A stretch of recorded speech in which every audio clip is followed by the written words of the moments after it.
దీనివల్ల ఏమైంది? దేవదత్త గృహం బాగా తెలిసినట్టుగా పరబ్రహ్మ ఏమిటో బాగా తెలిసింది. కొంతవరకే తెలియపరిచిందంతే, పరబ్రహ్మను బాగా తెలియపరిచింది. ఈ ధర్మం మాత్రం కాకిలాగా శాశ్వతం కాదు. బ్రహ్మమునకు శాశ్వత ధర్మం కాదు జగత్సరష్టృత్వం అనేది. ఎందువల్ల? నిర్ధర్మ స్వరూపుడైన, నిర్గుణ స్వరూపుడైన ఆయనందు ఏ ధర్మము ఉండదు. కాబట్టి ఇది తటస్థ లక్షణము అన్నారు. వేదాంత పరిభాషలో ఏమన్నారు దీన్ని? ఈ జగత్సరష్టృత్వం అనేది తటస్థ లక్షణము, కాకిలాగా ఇది కూడా తటస్థ లక్షణము అన్నారు. ఇందాక నేను ప్రకృష్ట ప్రకాశ చంద్ర, ఆ ప్రకాశమే చంద్రుడండి, ఆ ప్రకాశమే సూర్యుడండి అనేది స్వరూప లక్షణం చెప్పాను కదా. బ్రహ్మము కూడా స్వరూప లక్షణం ఉంది. ఏమిటి స్వరూప లక్షణం? సత్యం జ్ఞానం అనంతం బ్రహ్మ. ఇది ఆనందో బ్రహ్మేతి జానీయాత్ విద్వాన్ ఆనంద బ్రహ్మేతి. ఆనందమే బ్రహ్మ. సత్యం జ్ఞానం అనంతం బ్రహ్మ. ఏమిటి బ్రహ్మం అంటే? ఏమిటి స్వరూప లక్షణం ఇది. ప్రకృష్ట ప్రకాశ చంద్ర లాగా ఇది బ్రహ్మమునకు స్వరూప లక్షణం. సత్యము, జ్ఞానము, అనంతము బ్రహ్మము. అంటే ఆయన ఇందు సత్యత్వం ఉన్నది, జ్ఞానత్వం ఉన్నది, అనంతత్వం ఉన్నది. ధర్మాలు ఉన్నాయనుకుంటున్నాం, కానీ ఆ ధర్మస్వరూపుడే ఆయన. సత్యస్వరూపుడు. సత్యత్వం ఉంది అనుకున్నా అది కూడా సత్యమే. ఎలాగైతే చంద్రుడు ఎవరు అని చెప్పడం కోసం దేవదత్త గృహం ఏది అని చెప్పినట్టుగా ఒక ప్రశ్న, చంద్రుడు ఎలాంటి వాడు అనేది ఇంకొక ప్రశ్న. రెండు ప్రశ్నలకి రెండు సమాధానాలు. మొదటి ప్రశ్నకి సమాధానంలో ఆ లక్షణం పోయింది, రెండవ ప్రశ్నకి సమాధానంలో ఆ లక్షణం అలాగే అనువర్తిస్తోంది. ఆ ప్రకృష్ట ప్రకాశము చంద్రుడితో అలాగే అనువర్తిస్తోంది. అదేవిధంగా ఇక్కడ కూడా బ్రహ్మమునకు రెండు లక్షణాలు. మొదటి లక్షణము జగజ్జన్మాది హేతుత్వం అనేది మొదటి లక్షణము. రెండవ లక్షణము ఇది తటస్థ లక్షణము. అంటే బ్రహ్మము ఎవరో చెప్పడం వరకే ఈ లక్షణం యొక్క పని అయిపోయింది. తర్వాత ఈ ధర్మం పోయింది, అందుకనే నిర్ధర్మ స్వరూపుడైనాడు ఆయన. రెండవ లక్షణము సత్యం జ్ఞానం అనంతం బ్రహ్మ అనేది స్వరూప లక్షణం. అంటే ఆ తస్వరూపమే అంతే. ఆ బ్రహ్మము నుండి సత్యం అనేది వేరుపరచబడదు. చంద్రుడి నుండి ప్రకాశం వేరు కాదు, ప్రకాశమే చంద్రుడు. అలాగే ఈ పరమాత్మ ఎవరు అని చెప్పడానికి ఒక స్వరూప లక్షణం ఇది. సత్యం జ్ఞానం అనంతం బ్రహ్మ అని చెప్పి శాస్త్రంలో వేదాంత పరిభాషలో బ్రహ్మమునకు తటస్థ లక్షణము, స్వరూప లక్షణము రెండు కూడా చెప్పబడ్డాయి. ఇదొక విశేషం. తరువాత మనకి బ్రహ్మసూత్రాలని ప్రసాదించాడు వ్యాస మహర్షి. వ్యాస మహర్షి రచించినటువంటి బ్రహ్మసూత్రాలకి శంకర భగవత్పాదులు మహత్తరమైనటువంటి భాష్యాన్ని రచించి లోకోద్ధారం చేశారు. ఆయన శంకర భగవత్పాదులు సాక్షాత్తు పరమేశ్వర స్వరూపులైన పరమేశ్వరుడి ఆజ్ఞతో శంకర భగవత్పాదులని ఇక్కడికి మనకి పంపించి మా మండన మిశ్రులతో సంవాదాన్ని ఏర్పాటు. శంకర విజయంలో వస్తుంది ఇదంతా కూడా. మండన మిశ్రులతో ఎందుకండి కర్మలే ప్రధానము, కర్మలే సత్యము అని కర్మలను సత్యము అని చెప్పేటువంటి ఆ కర్మవాదం ఏదైతే ఉన్నదో దానిని నిరాకరించి పరబ్రహ్మమే సత్యము అని చెప్పి అక్కడ అమ్మవారు మధ్యలో ఉండి మండన మిశ్రుల యొక్క భార్యే మధ్యస్థురాలుగా ఉండి వీళ్ళ యొక్క సంవాదాన్ని చూసి ఎవరు ఒకవేళ భర్త ఓడిపోతే నువ్వు ఓడిపోయావని చెప్పడానికి అవుతుందా? ఇద్దరు మెడల్లో దండలు వేసి ఎవరి మెడలో దండ వాడిపోతుందో వాళ్ళు ఓడిపోయినట్టు, ఎవరి మెడలో దండ ఇంకా అలాగే ప్రకాశవంతంగా అవుతుంటుందో వాళ్ళు నెగ్గినట్టు అని చెప్పి ఇద్దరూ సంవాదం మొదలుపెట్టారు. సంవాదం మొదలు పెడితే ఏమైంది? కర్మల సత్యం శంకర భగవత్పాదులు ఎంత బ్రహ్మసత్యత్వాన్ని, జగన్మిథ్యాత్వాన్ని, ఈ కర్మలు చెయ్యాలి కానీ కర్మలే సత్యము కాదు, కర్మలు చేయాలి, మనకి విహిత కర్మలు చేయాలి, మన కోసమే కర్మలు చెప్పబడ్డాయి, ఎవరి కోసమే కాదు, మానవ జన్మ ఎత్తినటువంటి మన కోసమే ఈ కర్మలన్నీ చెప్పబడ్డాయి. కాబట్టి కర్మలు సత్యమే. సత్యము అంటే అర్థం ఏమిటి? ఎంతవరకు సత్యత్వం ఇది? వ్యావహారిక సత్యత్వం ఇది, పారమార్థిక సత్యత్వం మాత్రం కాదు. ఇదంతా నిరూపణ చేసేటప్పటికీ శంకర భగవత్పాదులు బ్రహ్మసత్యత్వాన్ని నిరూపణ చేశారు. ఆ వాదంలో ఆయన నెగ్గారు. దానివల్లనే చతురామనాయాలు 4 ఆమ్నాయాలని ఏర్పాటు చేసి దక్షిణామనాయంలో శృంగేరిలో మరి సురేశ్వరాచార్యులు అని చెప్పి మొట్టమొదటి పీఠాధిపతిగా చేసి మండన మిశ్రుల వారిని దాన్ని చేసి ఆ విధంగా వస్తున్నటువంటి పరంపర దక్షిణామనాయ శృంగేరి శారదాపీఠ పరంపర. ఈ వేదాంత పరిభాష గ్రంథాలలో వ్యాస మహర్షి మనకేం చేశాడంటే 4 సూత్రాలని ప్రసాదించాడు. అధాతో బ్రహ్మ జిజ్ఞాస జన్మాద్యస్య యతః శాస్త్రయోనిత్వాత్ తత్తు సమన్వయాత్ అని చెప్పి 4 సూత్రాలని ఆయన మనకి ప్రసాదించాడు. ఆయన దీనికి చతుస్సూత్రి అని పేరు. బ్రహ్మసూత్రాలు అంటే 4 అధ్యాయాలు. అవి ఎన్ని సూత్రాలంటే 500 సూత్రాలకి పైచులుకున్నటువంటి బ్రహ్మసూత్రాలు. అందులో మొదటిది 4 అధ్యాయాల్లో మొదటిది సమన్వయాధ్యాయం. అంటే వేదాంతాలకు అన్నిటికీ కూడా అద్వితీయ బ్రహ్మమందే సమన్వయము అని చెప్పినటువంటి అధ్యాయం అది, సమన్వయాధ్యాయం.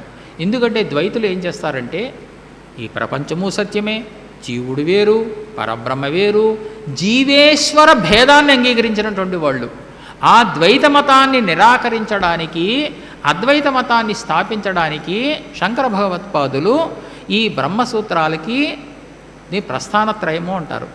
బ్రహ్మసూత్రాలు, ఉపనిషత్తులు, భగవద్గీత గ్రంథాలు ఒకటే. ద్వైతులు తమ మతానికి అనుకూలంగా వ్యాఖ్యానం చేసుకున్నారు, విశిష్టాద్వైతులు తమ మతానికి అనుకూలంగా వ్యాఖ్యానం చేసుకున్నారు, అద్వైతులు కూడా శంకర భగవత్పాదులు ఈ సూత్రాలకి మీరు చెప్పిన అర్థం తప్పు, మీరు చెప్పిన అర్థం కాదు, ఈ సూత్రాల వల్ల జీవేశ్వర భేదము ఏమీ రాదు, జీవబ్రహ్మైక్యమే, జీవుడు పరమాత్మ పరబ్రహ్మ ఒక్కటే, జీవబ్రహ్మైక్యాన్ని బోధించేవే ఈ సూత్రాలు, బ్రహ్మసూత్రాలని చెప్పి బ్రహ్మసూత్రాలకి అద్వితీయ బ్రహ్మ పరంగా వ్యాఖ్యానం చేసి లోకాన్ని ఉద్ధరించినటువంటి వారు శంకర భగవత్పాదులు. అంత చిన్న వయసులో వారు చేసినటువంటి మహత్తర కార్యం అది. ప్రస్థానత్రయానికి ఎందుకంటే ఇక ఈ ప్రస్థానత్రయం శంకర భగవత్పాదులు చేసినటువంటి వ్యాఖ్యానం కానీ చూసినట్లయితే ద్వైతపరంగా వ్యాఖ్యానము తప్పే, ఈ ప్రస్థానత్రయానికి విశిష్టాద్వైత పరంగా వ్యాఖ్యానము తప్పే అని చెప్పి అనిపించక మానదు. అంత గొప్పగా శంకర భగవత్పాదులు దీనికి వ్యాఖ్యానం రచించారు. దీని మీద బ్రహ్మసూత్రాల భాష్యం మీద మళ్ళీ భామతి అనే వ్యాఖ్యానం, కల్పతరు అనే వ్యాఖ్యానం, పరిమళ అనేటువంటి వ్యాఖ్యానం, ఇన్ని ఉద్గ్రంథాలని చూస్తేనే కానీ శంకర భగవత్పాదుల యొక్క హృదయం ఏమిటో తెలియదు మనకి. చూసారా ఎంత కష్టం అండి. బ్రహ్మసూత్రాలు ఈ భాష్యాన్ని నేను అర్థం చేసుకున్నాను, ఏదో తెలుగులో వ్యాఖ్యానము, ఇంగ్లీష్లో వ్యాఖ్యానము నేను చదివేశాను, నాకు అర్థమైపోయింది అని చెప్పి అనుకుని భావించడం ఎంత తప్పు. మరి భామతి ప్రస్థానం అంటారు, భామతి, కల్పతరు, ప్రస్థానం, ఇన్ని వ్యాఖ్యానం ఎందుకు వచ్చినాయి అంటే ఇన్ని వ్యాఖ్యానాలు చదివితేనే కానీ శంకర భగవత్పాదుల యొక్క హృదయం ఏమిటో మనకి తెలియదు. ఉపనిషత్తుల భాష్యాలు కూడా అంతే. ఉపనిషత్తుల భాష్యాల కింద ఆనందగిరి అనేటువంటి వ్యాఖ్యానం, ఆనందగిరి అనే వ్యాఖ్యానం చదివితే ఓహో భగవత్పాదుల యొక్క హృదయం ఇదా అని చెప్పి మనకు అనిపిస్తుంది. ఎంతో ప్రామాణికమైనటువంటి వ్యాఖ్యానం. ఈ చతుస్సూత్రి ఎంత గొప్పది అంటే మొత్తం ఇన్ని బ్రహ్మసూత్రాలు 555 సూత్రాలు ఎన్నో, అవి ఇన్ని సూత్రాలు చదివినంత ఫలితం వస్తుంది చతుస్సూత్రిని అధ్యయనం చేస్తే. అందుకే పూర్వకాలంలో చతుస్సూత్రిని మాత్రమే అధ్యయనం చేసేవారట. ఈ అధాతో బ్రహ్మ జిజ్ఞాస, తర్వాత జన్మాద్యస్య యతః శాస్త్రయోనిత్వాత్ తత్తు సమన్వయాత్ అని చెప్పి 4 సూత్రాలని శంకర భగవత్పాదులు రచించినటువంటి భాష్యంతో అధ్యయనం చేసేవారు. ఇప్పటికీ కూడా ఆ ఆచారం ఉన్నది. చతుస్సూత్రి అధ్యయనం చేస్తే మొత్తం బ్రహ్మసూత్ర భాష్యం అంతా కూడా అధ్యయనం చేసినట్టే. ఆ చతుస్సూత్రి గురించి సంక్షిప్తంగా మనం తెలుసుకుందాం. ఇందాక నేను చెప్పినట్టుగా అధాతో బ్రహ్మ జిజ్ఞాస, అతః బ్రహ్మ జిజ్ఞాస, అటు పిమ్మట ఎప్పుడు బ్రహ్మ విచారం చేయాలి? ఇప్పుడు 10 మంది గూర్చి బ్రహ్మం ఏమిటో విచారం చేస్తున్నారు, ఆలోచన చేస్తున్నారు, బ్రహ్మం ఏమిటి అని ఆలోచన చేస్తున్నారు. వాళ్ళు 10 మంది పండితులు బ్రహ్మమేమిటో విచారం చేస్తున్నప్పుడు మధ్యలో మనలాంటి ఒక సామాన్యుడు ప్రవేశించి ఆ బ్రహ్మం అంటే ఈ ఫలానా అని చెప్పి మనం చెప్పామనుకోండి, ఎంత అవివేకం. ఇదేమిటో చెప్పడానికి కూడా యోగ్యత ఉండాలిగా. బ్రహ్మ విచారం చేయడానికి కూడా, బ్రహ్మమును గురించి విచారం చేయాలి, ఆలోచన చేయాలి అని చెప్పి అనడానికి కూడా యోగ్యత ఉండాలి కదా. అందుకే ఆ యోగ్యత ఏమిటి? అటుపిమ్మట బ్రహ్మ విచారం చేయాలి. మీకు జైమిని రచించినటువంటి పూర్వకాండ సూత్రాలను చెప్పాను కదా, జైమిని సూత్రాలు. అధాతో ధర్మ జిజ్ఞాస అన్నారు. అక్కడ కూడా ధర్మ విచారం చేయాలి. ఎప్పుడు ధర్మ విచారం చేయాలి? అటుపిమ్మట ఎటు దేని తర్వాత? వేదాధ్యయనము తరువాత. కొంత వేదాధ్యయనం చెయ్యాలి. వేదాధ్యయనం, ధర్మం అంటే వేదార్థము అని అర్థం, మరి ఇంకోటి ఏం కాదు. ధర్మం అంటే కర్మలు అంటే వేదార్థం, అదే వేదం యొక్క అర్థం. వేదార్థం, ఈయన వేద భాష్యం చదివారండి, వేదార్థం చెప్తారండి అంటారు. వేదం యొక్క అర్థం. అక్కడ అధాతో ధర్మ జిజ్ఞాస అన్నప్పుడు ధర్మ విచారం చెయ్యాలి అన్నారు. ధర్మ విచారం అంటే ఎటుపిమ్మట వేదాధ్యయనం చేసిన తరువాత, అందువల్ల వేదార్థాన్ని తెలుసుకోవాలి కాబట్టి ధర్మ జిజ్ఞాస, ధర్మ విచారము చెయ్యాలి. అధాతో ధర్మ జిజ్ఞాస అని చెప్పి సూత్రం. అదేవిధంగా బ్రహ్మసూత్రం, అది పూర్వమీమాంసా సూత్రం. అది ఉత్తరమీమాంసా సూత్రం. ఉత్తరమీమాంస అంటే వేదాంత శాస్త్రము అని అర్థం. వేదాంతము అంటే అద్వైతం అనే అర్థం. మహాసన్నిధానం వారు ఒకప్పుడు ఈ విషయం అన్నారట. ఏదో అద్వైత వేదాంత సభ అంటే, అద్వైత వేదాంత సభ ఏమిటి? వేదాంత సభ. అసలు వేదాంతం అంటేనే అద్వైతము. వేదాంతం అంటేనే అద్వైతం. అసలు మళ్ళీ అద్వైత వేదాంతం అని చెప్పాలా అన్నారని చెప్పి విన్నాను నేను. కాబట్టి వేదాంతం అంటే అద్వైతము. ఈ ఇదే బ్రహ్మ విచారము అంటే, ఈ బ్రహ్మ విచారము ఎప్పుడు చెయ్యాలి? అటుపిమ్మట అంటే యోగ్యత లభించిన తరువాత. అదే సాధన చతుష్టయం. అంటే ముందు మనం మనకి ఈ యోగ్యత లభించాలి, బ్రహ్మ విచారం చేయాలి. పండితులతో సమానంగా మనం కూడా ఆ వాదోపవాదాలలో పాల్గొని బ్రహ్మమును గురించి తెలుసుకోవాలి అంటే యోగ్యత కావాలి.